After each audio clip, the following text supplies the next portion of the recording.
ಮುಂಚಿತವಾಗಿ 4 ಟ್ರೈನ್ಗಳನ್ನು ಭಾರತ ಸರ್ಕಾರ ಪ್ರಾಯಶಃ ನಾಯಂಡಹಳ್ಳಿಯಲ್ಲಿ ಸಾಹೇಬ್ರೆ ಏನು ಕ್ರಾಂತಿವೀರ ಸಂಗೊಳ್ಳಿ ರಾಯಣ್ಣ ನಮ್ಮ ರೈಲ್ವೆ ಸ್ಟೇಷನ್ ಇದೆ, ನಿಲ್ಲಿಸೋದಕ್ಕೆ ಜಾಗ ಇಲ್ಲ. 12-13 ಟ್ರ್ಯಾಕ್ ಇದೆ, ನಮ್ಮ ಮಾಡೋಕ್ಕಾಗ್ತಾ ಇಲ್ಲ. ಅದಕ್ಕೋಸ್ಕರವಾಗಿ ಅಲ್ಲಿ ಇವಾಗ 4 ಟ್ರೈನ್ಗಳನ್ನು ಏಕಕಾಲದಲ್ಲಿ ಓಡಿಸ್ತಕ್ಕಂಥ ಕೆಲಸ ಮಾಡಿದ್ದೀವಿ. ಬೆಂಗಳೂರು ಮೈಸೂರು 4 ಪಥದ ಆಗ್ತದೆ. ಚಂದನ್ ಕುಮಾರ್ ವಿಜಯನಗರ, ಹಳೆ ವಿಜಯನಗರ ಹೋಯ್ತು.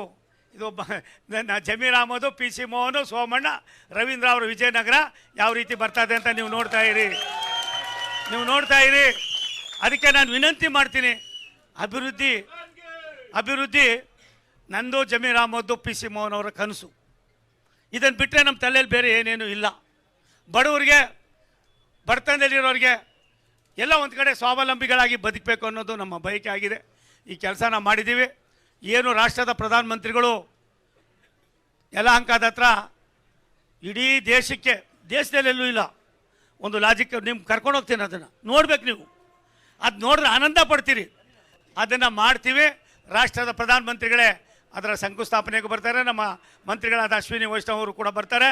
ಆ ಕೆಲಸವನ್ನು ನಾವು ಮಾಡ್ತೀವಿ ಅನ್ನೋ ಮಾತನ್ನು ಹೇಳಿ, ದುಬಾಸಿ ಪಾಳ್ಯ ನಿಮ್ಗೆ ಗೊತ್ತು. ಆ ದುಬಾಸಿ ಪಾಳ್ಯದ 50 ವರ್ಷದಿಂದ ಮಾಡಿರಲಿಲ್ಲ. 50 ಇಯರ್ಸ್ಗೆ ಕೌನ್ ಬಿ ನೈಕಿ ಅಂತ ಜಯರ್ ಸಿಂಗ್ ಜಿ. ಯಾಕೆ ನಿನಗೆ ಹೇಳ್ತೀನಿ ಅಂದರೆ ನಿನಗೆ ಅರ್ಧ ಕನ್ನಡ ಅರ್ಧ ಹಿಂದಿ. ನಾನು ನಿನ್ನ ಹತ್ರ ಹಿಂದಿ ಕಲಿಯೋಣ ಅಂತ ಅಂದ್ಬಿಟ್ಟು ಹೇಳ್ತೀನಿ. ಹಾಗಾಗಿ 34 ಕೋಟಿ ರೂಪಾಯಿಗಳನ್ನು ಮೊನ್ನೆ ತಾನೇ ಸ್ಯಾಂಕ್ಷನ್ ಮಾಡಿಕೊಟ್ಟಿದ್ದೀವಿ. ಅದನ್ನು ಕೂಡ ಕೆಲಸ ಮಾಡ್ತೀವಿ. ಬೆಂಗಳೂರಿನ ಸುತ್ತಮುತ್ತ 100 ಕಿಲೋಮೀಟ್ರ್ ದೂರದಲ್ಲಿರ್ತಕ್ಕಂಥ 30-40 ವರ್ಷದಿಂದ ಇದ್ದಂಥ ಕಾರ್ಪೊರೇಷನ್ ಅಧಿಕಾರಿಗಳು ಎಲ್ಲ ಒಂದು ಕಡೆ ಜಡತ್ವ ಬಂದು ನಿಂತಿದ್ರು. ಎಲ್ಲರಿಗೂ ಕೂಡ ಬಿಸಿ ಮುಟ್ಟೋ ಕೆಲಸ ಆಗಿದೆ. ನನ್ನ ಇಲಾಖೆ, ರೈಲ್ವೆ ಇಲಾಖೆ ತುಂಬ ಚೆನ್ನಾಗಿ ಕೆಲಸ ಮಾಡ್ತಾಯಿದೆ.